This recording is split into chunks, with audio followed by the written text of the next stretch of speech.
အားလုံးပဲမင်္ဂလာပါအခုသင်ခန်းစာလေးမှာဒီ base map လေးတွေဘယ်လိုမျိုးဆွဲထုတ်မလဲဆိုတာလေးလေ့လာမှာဖြစ်ပါတယ်ဆိုတော့အရင်ဆုံးကျွန်တော်တို့ဒီ MGS ပေါ့နော်ဒီ geology map 2014ဆိုတဲ့ဟာရှိတယ်ပေါ့နော်ဒီဟာတနိုင်ငံလုံးစာဖြစ်ပါတယ်အဲ့တော့ဒီကိုယ့်ရဲ့ area နော်ဒီ boundary တိုင်းပေါ့နော်အတိအကျလိုချင်တဲ့အတွက်ဒီအောက်ကဒီ regional geology map ကိုဖြတ်ထုတ်ပါမယ် area တိုင်းအတိအကျဖြတ်ထုတ်မှာဖြစ်တဲ့အတွက် raster ကိုသွားရပါမယ် raster နဲ့ extraction ရှိပါတယ်extraction မှာ clip raster by extent ရယ် clip raster by mask layer ဆိုပြီးနှစ်ခုရှိတယ်ဆိုတော့အခုဒီမှာကအတိအကျပေါ့နော် area အတိုင်းအတိအကျဒီအောက်ကဒီ regional geology map ကိုလိုချင်တာဖြစ်တဲ့အတွက် clip raster by mask layer နဲ့ဖြတ်ထုတ်မှာအတိအကျရမှာဖြစ်ပါတယ်အဲ့တော့ဒါကိုကျွန်တော်ရွေးပါမယ်အဲ့တော့ import layer မှာ MGS က geology map ကိုဖြတ်မှာဖြစ်တဲ့အတွက်ဒီ map ကိုရွေးမယ်အဲ့တော့ mask လုံးမှာကကိုယ့်ရဲ့လိုချင်တဲ့ area ကလေးတောင်းရှိဖြစ်တဲ့အတွက်လေးတောင်းရှိကိုရွေးပါတယ်ပြီးရင် run လိုက်ပါမယ်okay အဲ့တော့ finish ဖြစ်သွားပြီဆိုရင် close လိုက်เนาะအဲ့တော့ရပြီဆိုရင်ဒီမှာကြည့်လိုက်တာကမူလ regional geology map ပြီးရင်ဒါအခုဖြတ်ထုတ်လိုက်တဲ့ area regional geology map ဖြစ်ပါတယ်အဲ့တော့ဒါမဲ့ဒီဟာကဘာလဲဆိုရင် define ပေါ့နော် raster ဒီကြည့်လိုက်တာနဲ့သူက beta file မဟုတ်ဘူး based on pixel ပေါ့နော် information တွေကဘာလဲဆို pixel နဲ့တိန်းတာဖြစ်တဲ့အတွက်ဒါကြီးချုံချယ်လုပ်လို့မရဘူးပေါ့နော်ဟုတ်ပြီအဲ့တော့နောက်ထပ် reference လုပ်မဲ့နော်တခြားသော base map တွေဘာတွေရှိမလဲဆိုရင်တော့ဒီ geological map ပြီးလုပ်တဲ့အခါမှာเนาะ DEM လို့တယ်ပေါ့နော်အဲ့တော့ဒီ linear map တွေဆွဲတာပဲဖြစ်ဖြစ်ပေါ့နော်ဒီ structure တွေဒီ trace လိုက်တာပဲဖြစ်ဖြစ်ပေါ့အဲ့တော့ digital elevation model ပေါ့နော်ဒီဟာလေးတွေခံပြီးတော့တယ်ကျွန်တော်ဆွဲဖို့လိုအပ်ပါတယ်အဲ့အတွက် DEM ချက်ကိုကျွန်တော်ထည့်ပါမယ်အဲ့တော့ raster ဖြစ်တဲ့အတွက်အဲ့တော့ဒီကပဲเนาะအလွယ်တကူခေါ်လိုက်တော့မယ်အဲ့တော့ဒီမှာဒါလေးကိုနှိပ်လိုက်ဒီဟန်ကကျွန်တော်တနိုင်ငံလုံးစာပေးထားမှာပါဒီထဲမှာကျွန်တော်လိုအပ်တဲ့ကိုယ့်ရဲ့ကိုရေးဆွဲမဲ့ area လိုက်ပေါ့နော်ကျွန်တော်ပြန်ပြီးတော့ဖြတ်တော့ကောင်းမှာဖြစ်ပါတယ်မြန်မာ SRTN tif file ကြီးကျွန်တော်ပေးထားပါမယ်ဒါလေးကိုထည့်လိုက်ဟုတ်ပြီဒါကတနိုင်ငံလုံးစာဖြစ်တဲ့အတွက်ကိုယ့်ရဲ့ area လေးပဲလိုချင်တာဒီဟာလေးပဲလိုချင်တာဖြစ်တဲ့အတွက်ဒါကိုလည်းထပ်ပြီးတော့ဖြတ်ထုတ်ပါမယ်ဆိုတော့ raster extraction เนาะ clip လုပ်မယ် mask layer နဲ့အဲ့တော့ import layer မှာကကိုဖြတ်ချင်တဲ့ image ကိုထည့်ပါမယ်မြန်မာ SRTN ကိုဖြတ်မှာဖြစ်တဲ့အတွက်မြန်မာ SRTN ကိုထည့်ပါတယ် mask layer မှာကိုလိုချင်တဲ့ area boundary ကိုထည့်ပါမယ်ပြီးရင် CRS တွေပါတွေ default တိုင်းပဲထားပြီးတော့ run လိုက်ပါfinish ဖြစ်သွားပါပြီမူလတနိုင်ငံလုံးစာ DEM ကိုခဏ highlight ပေါ့နော်အဲ့တော့ဒီမှာဘာရမလဲဆိုတော့ကျွန်တော်တို့အခုဖြတ်ထုတ်ထားတဲ့နော်ဒီ regional ဒီ reference လုပ်မဲ့ regional geology map တစ်ချက်ရှိမယ်ပြီးရင် DEM တစ်ချက်ရှိပါမယ်အဲ့တော့ဒီမှာကကျွန်တော်ကနည်းနည်း scale က area နည်းနည်းလေးကြီးသွားတယ်ပေါ့နော် area ကြီးသွားတဲ့အတွက် area ကြီးတဲ့အတွက်topo map နော် topo map ကကျွန်တော်ထပ်ဖို့တော့မလွယ်ဘူးပေါ့နော်ဒါပေမဲ့ကျွန်တော်မှအစင်းလေးရှိတဲ့အတွက်နမူနာထပ်ပြပါမယ်ကိုက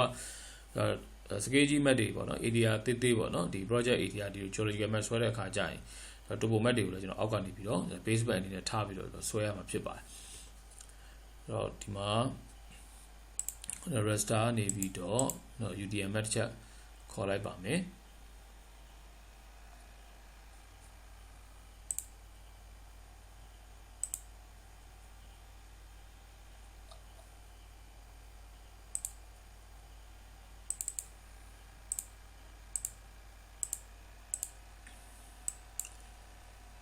UTM မှာက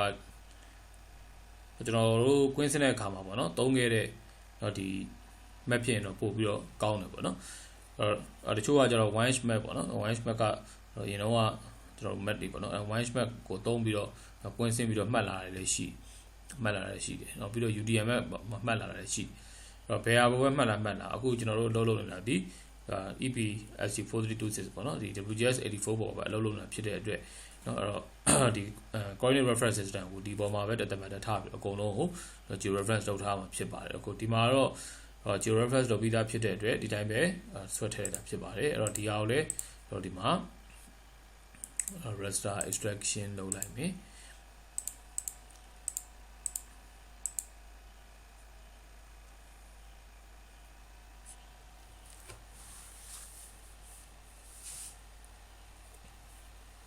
ဒီမှာတစ်ခုရှိတာကကျွန်တော်တို့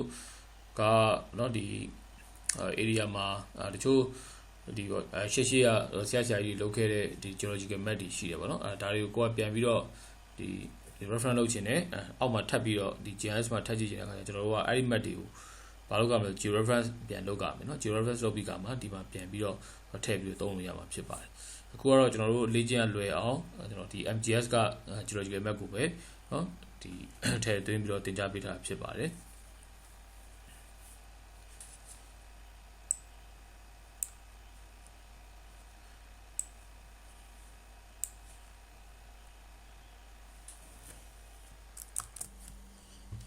โอเคအဲ့ဒါဆိုရင်တော့ close လုပ်လိုက်မယ်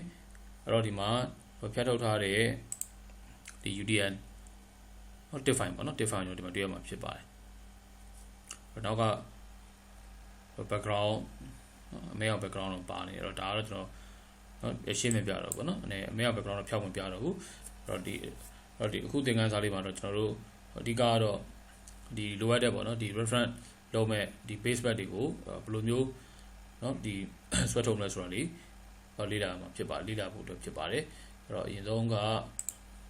ဒီမှာခုနထုတ်ထားတဲ့ clip လုပ်ထားတဲ့နော်ဒီ file လေးတွေကိုကျွန်တော်ပြန်ပြီးတော့တွဲလိုက်မယ်အဲ့တော့မူလကျွန်တော်ထည့်ထားတဲ့ layer လေးတွေကိုပြန်ပြီးတော့ဖြောက်ပါမယ်အဲ့တော့မြန်မာ SRTN နဲ့ remove လုပ်လိုက်မယ်ပြီးရင် MGS နော်ဒီနိုင်ငံလုံးစာမဲ့လည်း remove လုပ်လိုက်မယ်โอเคအဲ့ဒါဆိုရင်ကျွန်တော်ဒီမှာ clip ဆိုပြီးတော့3ခုတွေ့ရမှာဖြစ်ပါတယ်အဲ့တော့ဒီ3ခုက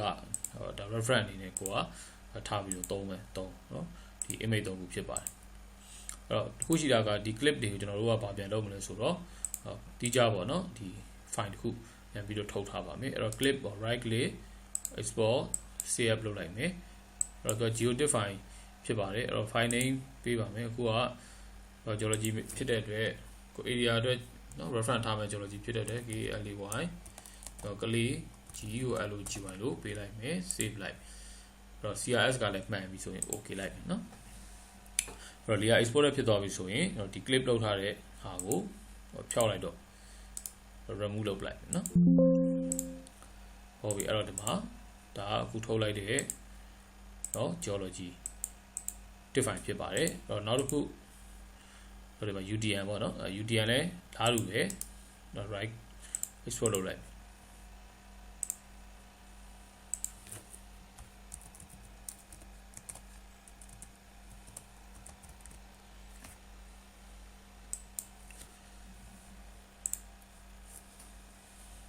ဟုတ်ပြီအဲ့တော့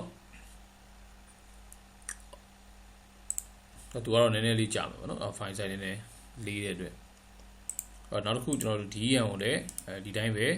export လုပ်ပါမယ် save နဲ့ပေါ့နော်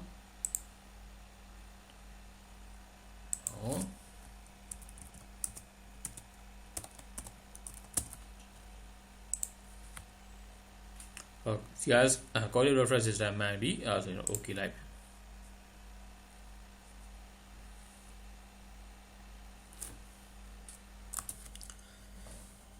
အဲ့တော့ကျွန်တော်တို့အကုန်လုံးထွက်သွားပြီဆိုရင်ဒီ clip လောက်ထားတဲ့ဟာလေးပါဒီအောင်လည်း remove လုပ်လိုက်မယ်ဒါလည်း remove လုပ်လိုက်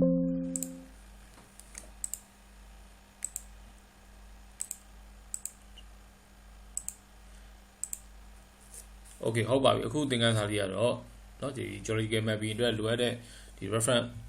လုပ်ဖို့ပေါ့နော်လိုအပ်တဲ့ဒီ base map တွေကိုဘယ်လိုမျိုးကျွန်တော်တို့ဒီဖြတ်ထုတ်မလဲပေါ့နော်ကို area အတွက်ဆိုတော့လေဘယ်လိုမျိုးဖြတ်ထုတ်မလဲဆိုတော့လေ့လာခဲ့တာဖြစ်ပါတယ်